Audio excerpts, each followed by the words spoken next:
राम मंदिर 500 साल के बाद पूरा कंप्लीट हो गया। कहा जाता है राम मंदिर बनाने से पीछे सरकार का 1 भी रुपया खर्च नहीं हुआ है। चलो देखते हैं इस वीडियो में खर्च हुआ है या नहीं गौरव ठाकुर के साथ। चलो स्टार्ट। चलो देख स्टार्ट। राम मंदिर केस इंडिया के इतिहास का दूसरा सबसे लॉन्गेस्ट चलने वाला केस, जो केस पिछले 500 सालों से चल रहा है। क्या आप जानते हो, पिछले सिर्फ 40 दिनों में यह केस सॉल्व हो गया कुछ एविडेंसेस के बेसिस पर। आखिर कौन से एविडेंसेस थे वो, जिन्हें कोर्ट में जैसे ही प्रेजेंट किया गया, सिर्फ 40 दिनों के अंदर यह ऐतिहासिक और कंट्रोवर्शियल केस हमेशा के लिए सॉल्व हो गया। और वो भी सुप्रीम कोर्ट ने बकायदा अपने फर्स्ट हियरिंग में एग्जैक्टली 14 अक्टूबर 2019 की डेट देकर कहा था कि हम इस दिन इस केस को फाइनली कंक्लूड कर देंगे।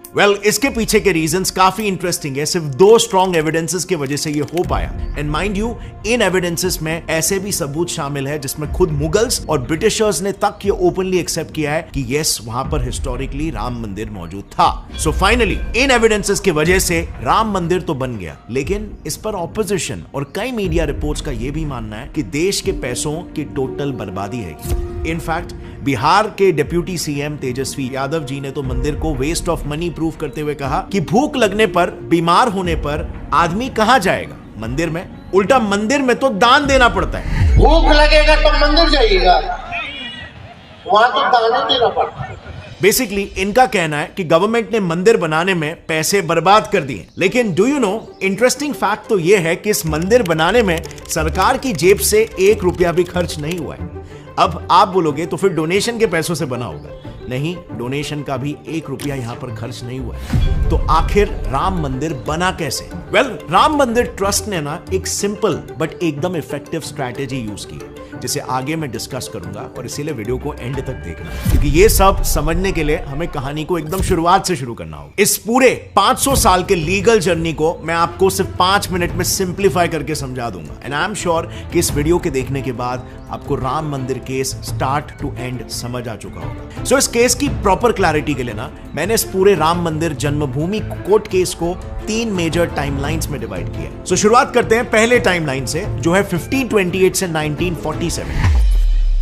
साल 1528 में मुगल बादशाह बाबर ने अपने कमांडर मीर बाकी को यह ऑर्डर दिया कि वो अयोध्या में मौजूद राम मंदिर को तोड़कर वहां पर मस्जिद बनाए, और उसी राम मंदिर को तुड़वाकर जो मस्जिद बनी थी उसे बाबरी मस्जिद नाम दे दिया गया। बट कई लिटरेरी सोर्सेस के हिसाब से वहां के लोकल्स बाबरी मस्जिद के बाहर उस सेम जगह पर, जिसे राम चबूतरा कहते हैं, वहां पर राम भगवान की पूजा फिर भी किया करते थे। इसी को लेकर वहां पर कई छोटे मोटे रायट्स हिस्टोरिकली होते आए हैं, क्योंकि ऑफ कोर्स एक ही जगह पर दोनों रिलीजियंस पूजा कर रहे हैं। बट 1853 से 1859 के बीच इन 6 सालों में ये रायट्स काफी ज्यादा वायलेंट होने लग गए थे। इतने वायलेंट कि इतने सालों से इस इशू को इग्नोर कर रही ब्रिटिश गवर्नमेंट को भी इसमें खुद इंटरवीन करना पड़ा। सो ब्रिटिश सरकार ने सबसे पहले बाबरी राम मंदिर एरिया को अपने कंट्रोल में लिया। फिर दोनों पार्टीज में एक पीस एग्रीमेंट साइन करवाया। उन्होंने मंदिर एरिया को 2 हिस्सों में डिवाइड किया। पहला बाबरी मस्जिद वाला हिस्सा मुस्लिम्स को सौंपा गया, और दूसरा सीता रसोई और राम चबूतरे वाला हिस्सा हिंदूज को दे दिया गया, जहां पर हिंदूज ऑलरेडी पूजा भी किया करते थे। और दोनों साइड्स के बीच में उन्होंने फेंसिंग करवा दी। अब इस सेटलमेंट से भी लोग खुश नहीं थे, स्पेशली हिंदूज, क्योंकि उनके हिसाब से अगर ऐसा ही था तो इसका मतलब तो यह हो जाएगा कि हिंदूज को एक खुले मैदान में भगवान की पूजा करनी पड़ेगी। लेकिन ये पॉसिबल नहीं है, और इसीलिए हिंदूज के पर्सपेक्टिव से ये पीस एग्रीमेंट की जगह पर एक कॉम्प्रोमाइज ज्यादा था, और इसीलिए वहां पर फिर भी कॉन्फ्लिक्ट्स होते रहे। इनफैक्ट कुछ छोटे मोटे लीगल केसेस भी वहां पर लड़े गए। लेकिन देश के आजादी के बाद इस कॉन्फ्लिक्ट में एक बड़ा टर्निंग पॉइंट आया। 23 दिसंबर 1949 को कुछ लोगों ने बाबरी मस्जिद के बीचों बीच राम भगवान की मूर्ति स्थापित कर दी, और अगले ही दिन से लोगों ने वहां पर पूजा करना भी शुरू कर दिया। इससे दोनों पार्टीज के बीच में वापस से एक मेजर कॉन्फ्लिक्ट शुरू हो गया। अब यह कॉन्फ्लिक्ट इतना वायलेंट था कि मजबूरन यूपी गवर्नमेंट को उस साइट को ही कंप्लीटली सील करना पड़ गया, और उसके बाद से राम जन्मभूमि में एंट्री सभी के लिए एकदम बैन हो गई। अब यह बैन दिसंबर 1949 में लगा ही था, कि इसके 12 दिनों बाद यानी कि 5 जनवरी 1950 में महंत रामचंद्र दास जी ने फैजाबाद कोर्ट में यह अपील करते हुए केस फाइल किया कि उनका राइट टू वर्शिप, ये फंडामेंटल राइट वायलेट हो रहा है। अब यह केस कोर्ट में चल ही रहा था कि फिर 1959 में निर्मोही अखाड़ा, जो कि हिंदू साधुस का एक नेशनल ऑर्गेनाइजेशन है, उन्होंने भी यह कहते हुए केस फाइल कर दिया कि अयोध्या की लैंड का पोजेशन उनको पूजा करने के लिए मिलना चाहिए। और फिर 1961 में उसे काउंटर करने के लिए मुस्लिम साइड से भी सुन्नी वक्फ बोर्ड ने एक कोर्ट केस फाइल कर दिया। उनका दावा यह था कि उन्हें यह लैंड मिल जाना चाहिए क्योंकि इस पूरे लैंड पर एक मस्जिद था, तो वक्फ बोर्ड ही उस लैंड के ओरिजिनल ओनर्स हुए। ऑल इन ऑल इस मुद्दे को लेकर छोटे मोटे केसेस तो चल ही रहे थे, लेकिन मेजरली कोर्ट में अब 2 हिंदू पक्ष थे और एक मुस्लिम पक्ष, और दोनों साइड्स वहां पर अपने धार्मिक स्थल बनाना चाहते थे। और फिर इसी मतभेद में सालों बीत गए, कोर्ट में लड़ाई चलती रही, लेकिन कोई भी निर्णय नहीं हो पाया। बट 1985 में इस केस में एंट्री हुई एक पावरफुल ऑर्गेनाइजेशन विश्व हिंदू परिषद की। इन्होंने भी राम मंदिर के लिए फैजाबाद कोर्ट में केस फाइल किया, जिसके बाद फैजाबाद कोर्ट ने राम मंदिर से जुड़े सारे केसेस को एक साथ क्लब करके एक जॉइंट वर्डिक्ट इशू किया, जिसके तहत 1986 में कोर्ट ने हिंदूज को उसी जगह पर वर्शिप करने की परमिशन दे दी। अब कोर्ट के इस वर्डिक्ट से नेचुरली दूसरी साइड नाराज हो गई और इस पर रिएक्ट करते हुए उन्होंने ग्रुप बाबरी एक्शन कमेटी बनाया। इस ग्रुप ने कोर्ट के इस डिसीजन को चैलेंज किया और फिर से एक कोर्ट केस फाइल किया। फिर इसी नए कोर्ट केस के रिटेलिएशन में 1989 में एक और एक हिंदू ऑर्गेनाइजेशन राम लल्ला विराजमान ने भी केस फाइल किया। सो अब तक हिंदू साइड में 4 मेन पिटिशनर्स थे और मुस्लिम साइड में 2 मेन पिटिशनर्स, और यहां तक ये बैटल इंटेंसली कोर्ट में चल ही रहा था। बट 1990 की शुरुआत में ये बैटल कोर्ट से निकलकर अनफॉर्चुनेटली रास्तों पर आ गए। सो हुआ कुछ यूं, 1990 में एक बड़े लीडर LK अडवाणी जी ने गुजरात के सोमनाथ से अयोध्या तक एक रथ यात्रा निकाली। इस यात्रा में देश भर से लाखों की संख्या में लोग जुड़ रहे थे। अब ये रथ यात्रा अयोध्या पहुंचती उसके पहले ही वहां की सिचुएशन काफी टेंस हो गई, और इसी सिचुएशन को देखते हुए 1991 में यूपी गवर्नमेंट ने इस पूरे राम जन्मभूमि लैंड का कंट्रोल अपने हाथों में ले लिया और एरिया सील करवा दिया। सो यस, एक बार फिर से दूसरी बार इतिहास में बाबरी राम जन्मभूमि लैंड को सील करके वहां पर एंट्री बैन कर दिया गया। बट इस बार इसका इंपैक्ट काफी खतरनाक होने वाला है। सो इस बैन के बाद हुआ यूं कि 6 दिसंबर 1992 को देश भर से हजारों की संख्या में लोग अयोध्या राम जन्मभूमि में जमा हुए और उन्होंने बाबरी मस्जिद को ही डिमोलिश कर दिया। ये मूव बेसिकली गवर्नमेंट के एंट्री बैन का एक रिपल इफेक्ट था। अब ये होते ही पूरे देश भर में जगह जगह पर कम्युनल राइट्स होने लगे, और 1992 के infamous Mumbai serial bomb blast भी इसी का ही एक रिएक्शन था। ये वही बॉम्ब ब्लास्ट है जिसमें अंडरवर्ल्ड डॉन दाऊद इब्राहिम का मेजर हाथ था। इसके बाद भी ये मुद्दा शांत नहीं हुआ। आने वाले सालों तक ऐसे कई राइट्स पूरे देश भर में चलते रहे, जिसमें 2002 के इनफेमस गोधरा राइट सबसे मेजर थे। अब बाबरी के डेमोलिशन के बाद देश की रूलिंग और ऑपोजिशन पार्टीज ने दोनों साइड्स के बीच मीडिएशन करने की भी कोशिश की, बट किसी भी साइड ने कॉम्प्रोमाइज नहीं करना चाहा और वो सभी कोशिशें नाकामयाब रही। इसी दौरान यानी कि साल 2002 में फैजाबाद कोर्ट से राम जन्मभूमि केस को इलाहाबाद हाई कोर्ट में ट्रांसफर कर दिया गया। इलाहाबाद हाई कोर्ट के 3 बेंच जजेस ने आर्कियोलॉजिकल सर्वे ऑफ इंडिया को साइट को सर्वे करने के ऑर्डर्स दिए और उन्हें यह बात पता लगाने के लिए कहा कि क्या वहां पर वाकई में मंदिर था या फिर नहीं। अब कुछ सालों के इन्वेस्टिगेशन के बाद ASI का सर्वे पूरा हुआ और उन्होंने अपनी रिपोर्ट हाई कोर्ट को सौंप दी। इसी ASI रिपोर्ट को साल 2010 में इलाहाबाद हाई कोर्ट ने रेफर करते हुए एक प्रोमिनेंट वर्डिक्ट दिया। कोर्ट ने कहा कि ASI के हिसाब से जो उन्हें वहां पर एविडेंसेस मिले हैं, उससे ये निर्णय लिया जा सकता है कि उस जमीन पर वाकई में पहले राम मंदिर मौजूद था। लेकिन ये मुद्दा यहाँ पर भी कोर्ट के डिसीजन के बाद खत्म नहीं हुआ, अभी तो बल्कि शुरुआत थी। इलाहाबाद हाई कोर्ट ने यह फैसला लिया कि उस लैंड को 3 पार्ट्स में डिवाइड करेंगे। जैसे आप इस मैप में देख सकते हो, पहला लैंड पार्ट जहां पर भगवान राम की मूर्ति थी, उसे राम लल्ला विराजमान को दिया गया। दूसरा भाग यानी कि सीता रसोई, भंडारा और राम चबूतरा को निर्मोही अखाड़ा को दिया गया और बची सारी जमीन सुन्नी वक्फ बोर्ड को दे दी गई। बट एक बार फिर से कोई भी साइड हाई कोर्ट के ऑर्डर्स से खुश नहीं था और इसीलिए इस बार सारे पार्टीज ने directly supreme court of India में ही अपील कर दी और इसी मुकाम पर राम जन्मभूमि के पूरे इतिहास में पहली बार सुप्रीम कोर्ट की एंट्री होती है। सुप्रीम कोर्ट के पास अपील जाते ही सबसे पहले तो उन्होंने इलाहाबाद हाई कोर्ट के वर्डिक्ट को होल्ड पर डाल दिया, बट कई सालों तक इस केस में कोई सुनवाई नहीं। लेकिन फिर उसके बाद 2016 में एंट्री हुई देश के एक प्रोमिनेंट लॉयर सुब्रमण्यन स्वामी जी की। इन्होंने भी सुप्रीम कोर्ट में राम मंदिर के लिए केस फाइल कर दिया और इनके केस फाइल करते ही बस एक ही साल में सुप्रीम कोर्ट में 32 नए अपील्स फाइल हुए।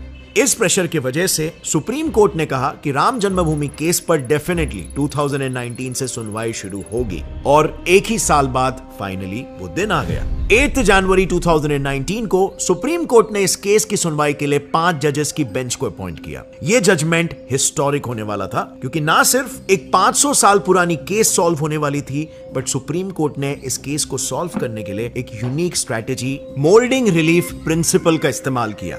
मोल्डिंग रिलीफ में बेसिकली कोर्ट्स दोनों पार्टीज से पूछती है कि उन्हें एग्जैक्टली क्या मिलने पर वो मानेंगे कि हाँ उन्हें जस्टिस मिला। इस केस में भी सेम हुआ। सुप्रीम कोर्ट ने दोनों साइड्स को पूछा कि क्या मिलने पर वो इस मुद्दे को यहीं पर खत्म कर देंगे।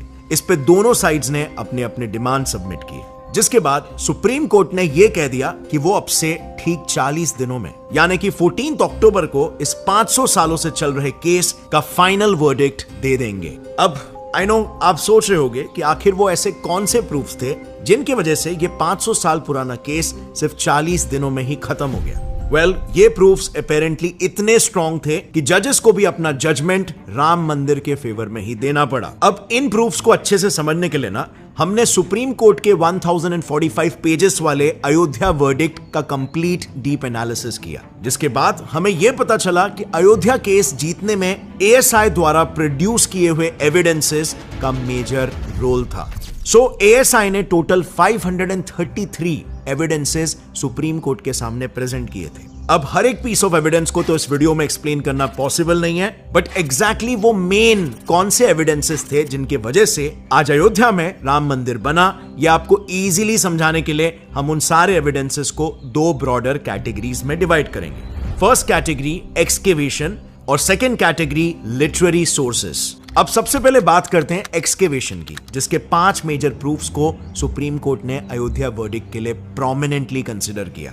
Proof number 1, Vishnu Hari inscription. यह है विष्णु हरि इंस्क्रिप्शन स्टोन जो एएसआई को बाबरी मस्जिद के निचले ढांचे से मिला था। इस इंस्क्रिप्शन स्टोन में टोटल 20 लाइंस में हिंदू वर्सेस लिखे हुए थे। जब एएसआई ने इसकी रीडिंग की तो इस इंस्क्रिप्शन के 19th लाइन में यह क्लियरली मेंशन था कि यह मंदिर है उस राजा का जिसने 10 सिर वाले राक्षस को मारा था। अब आई नो ये किसी को एक्सप्लेन करने की जरूरत नहीं है कि वो 10 सिरों वाला राक्षस कौन था और उसे मारने वाला राजा कौन था, और इसीलिए सुप्रीम कोर्ट ने इस प्रूफ को प्रोमिनेंटली कंसिडर किया। Proof number 2, Hindu bell in a mosque. ये देखो, ये बेल मॉस्क के पिलर में बंधी हुई थी। Shocking right? ये उतना ही शॉकिंग था सुप्रीम कोर्ट के लिए भी। जब एएसआई ने जजेस को यह बताया कि इस्लाम में आरती और उसमें यूज होने वाले बेल का कोई कॉन्सेप्ट ही नहीं है, जबकि हिंदुइज्म में बेल काफी इंपॉर्टेंस रखता है और मोस्टली आपको हर मंदिर में दिखने मिल जाएगा, तो इस प्रूफ को भी सुप्रीम कोर्ट को कंसिडर करना पड़ा। प्रूफ नंबर 3, पिलर्स विथ कलश स्कल्पचर। अब अगला प्रूफ कुछ ऐसा दिखने वाला कलश है जो बाबरी के पिलर्स में बनाया हुआ था, और पूरे मस्जिद में ऐसे इन टोटल 12 पिलर्स थे जहां पर हिंदू देवी देवताओं के डिजाइन्स और उनसे रिलेटेड स्कल्पचर्स मिले, जिनका डायरेक्ट लिंक 11th सेंचुरी से 12th सेंचुरी के राम जन्मभूमि मंदिर से था। प्रूफ नंबर 4, मस्जिद डोम हैड लोटस। सिर्फ पिलर ही नहीं, बाबरी मस्जिद के मेन डोम के सेंटर में भी कुछ ऐसा दिखने वाला लोटस बना हुआ था। अगेन ये आप जानते होंगे कि लोटस हिंदुइज्म में स्पिरिचुअल एनलाइटनमेंट से जोड़ा जाता है। इवन गॉडेस लक्ष्मी भी लोटस पर ही वास करती है और भगवान विष्णु भी लोटस पर ही विश्राम करते हैं। 5वां और एक ऐसा प्रूफ जिसको कोई भी आम इंसान आसानी से देखकर बता सकता था, वो है ये बाबरी मस्जिद का मेन गेट, जिसके आर्क्स पर क्लियरली श्री राम जन्मभूमि मंदिर लिखा हुआ था। सो ये सब तो सुप्रीम कोर्ट के सामने रखे हुए आर्कियोलॉजिकल एविडेंसेस थे जो खुदाई या डेमोलिशन के बाद एएसआई को मिले थे। बट अब बात करते हैं लिटरेरी सोर्सेज की, जिसके proofs mostly non Hindu sources से लिए गए थे। इनफैक्ट सुप्रीम कोर्ट ने खुद मुगल्स और ब्रिटिशर्स के ही स्क्रिप्चर्स को यहां पर कंसिडर करके डिसीजन लिया। So starting with proof number 1, Guru Nanak ji की बायोग्राफी जन्म साखी। इसमें गुरु नानक जी अपने डिसाइपल मर्दाना को बताते हैं कि जब साल 1500 में वो अयोध्या आए थे, तब उन्होंने अयोध्या की सरयू नदी में नहाकर राम जन्मभूमि मंदिर में दर्शन किया था। प्रूफ नंबर 2, तुलसीदास जी की बुक तुलसी दोह शतक। तुलसीदास जी इसमें बताते हैं कि साल 1528 के गर्मी के मौसम में कुछ बाहर से आए फॉरेन इन्वेडर्स ने अयोध्या के राम जन्मभूमि मंदिर को तोड़कर वहां पर मस्जिद बनाया और इसी दौरान इन्वेडर्स ने वहां के कई हिंदूस को जान से मार डाला, विच अगेन प्रूव्ड कि वहां पर मंदिर था।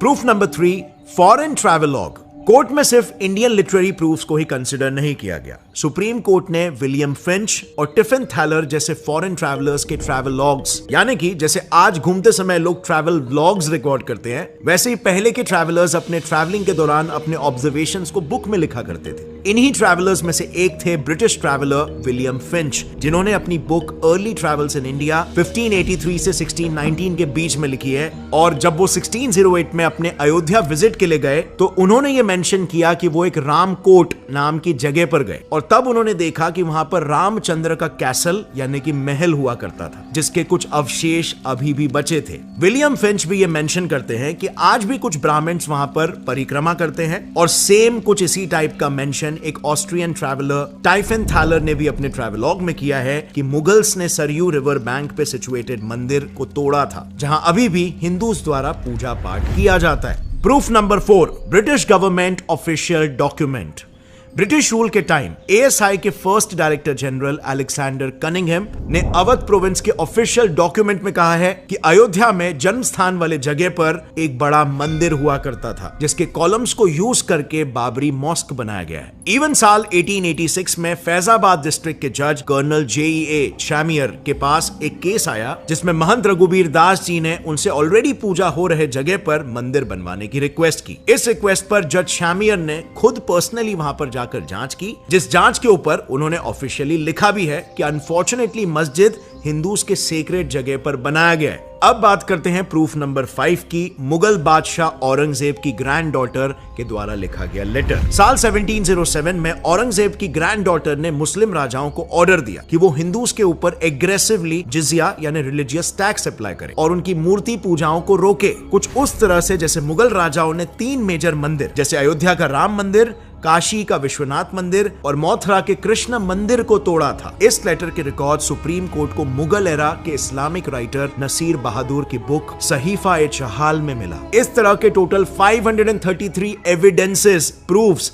सुप्रीम कोर्ट को दिए गए, जिसे कंसिडर करते हुए at the end supreme court ने वहां पर मंदिर बनाने के फेवर में डिसीजन दिया। इवन एट प्रेजेंट भी मंदिर बनाते टाइम जब फाउंडेशन के लिए खुदाई की जा रही थी तो ऐसे टाइप के ढेरों आर्कियोलॉजिकल स्कल्पचर्स मिले हैं जो हिंदुइज्म से रिलेटेड है। इनको अब सरकार अयोध्या में बनने वाले म्यूजियम में रखने वाली है। अब यू नो व्हाट फ्रेंड्स, ये 500 साल पुराना केस क्लोज ही हुआ था कि एक नई कंट्रोवर्सी आ गई। जो एट प्रेजेंट राम मंदिर बन रहा है, इसको अब रूलिंग पार्टी के ऑपोजिशन वाले वेस्ट ऑफ मनी बता रहे हैं। भूख लगेगा तो मंदिर जाइएगा। लेकिन यहाँ पर एक इंटरेस्टिंग पॉइंट है जो शायद वो मिस कर रहे हैं कि इस मंदिर को बनाने के पैसे ना तो लोगों से आए और ना ही सरकार से। तो अब सवाल आता है कि फिर ये मंदिर बना किसके पैसे से? Well, prominent Hindi news outlet Amar Ujala में पब्लिश्ड एक रिपोर्ट के हिसाब से राम मंदिर बनाने का टोटल एस्टिमेटेड कॉस्ट पहले 900 करोड़ रखा गया था, बट लोगों के थ्रू 3600 करोड़ से भी ज्यादा का डोनेशन आ गया, जिसकी वजह से श्री राम जन्मभूमि ट्रस्ट ने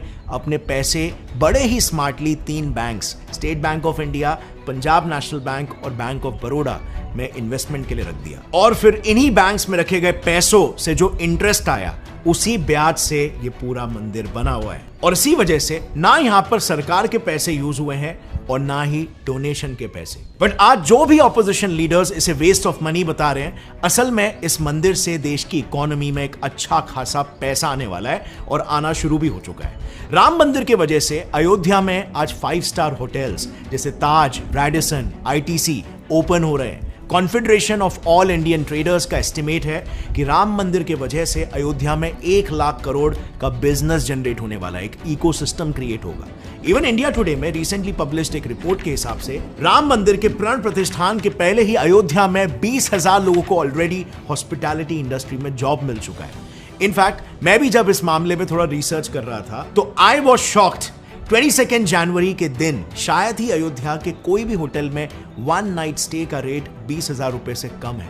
आज इस मंदिर के कारण अयोध्या में एयरपोर्ट, हाईवेज जैसे कई मेगा प्रोजेक्ट्स भी बने, जिससे उस रीजन का ओवरऑल डेवलपमेंट हो रहा है। सो फ्रेंड्स, अब लेट मी आस्क यू, आपकी क्या राय है इस पूरे मुद्दे में? नीचे कमेंट सेक्शन में मेरे साथ जरूर शेयर करना। अब एक तरफ यूपी में ये चल रहा है तो दूसरी तरफ आसाम के सीएम हिमंत बिस्वा शर्मा जी, जो by the way north east के योगी बुलाए जाते हैं, वो इंडिया में पहली बार पॉलीगेमी को बैन करने जा रहे हैं, जबकि ये डिसीजन कहा जा रहा है मुस्लिम्स के फंडामेंटल राइट्स को अफेक्ट कर सकता है। तो आखिर वो ये बैन कैसे ला पाएंगे? वेल, इस पूरे मुद्दे को डिटेल में मैंने इस वीडियो में कवर किया है, इसे आप यहां पर क्लिक करके देख सकते हो। काफी इंटरेस्टिंग पर्सपेक्टिव है। अगर आपको इस वीडियो से कुछ भी नया सीखने मिला तो एक लाइक जरूर ठोकना और सब्सक्राइब कर लो मेरे चैनल को, क्योंकि ऐसे ही इंटरेस्टिंग वीडियोस आगे भी आते रहेंगे। See you next time. तब तक के लिए as always stay curious and keep learning. जय हिंद।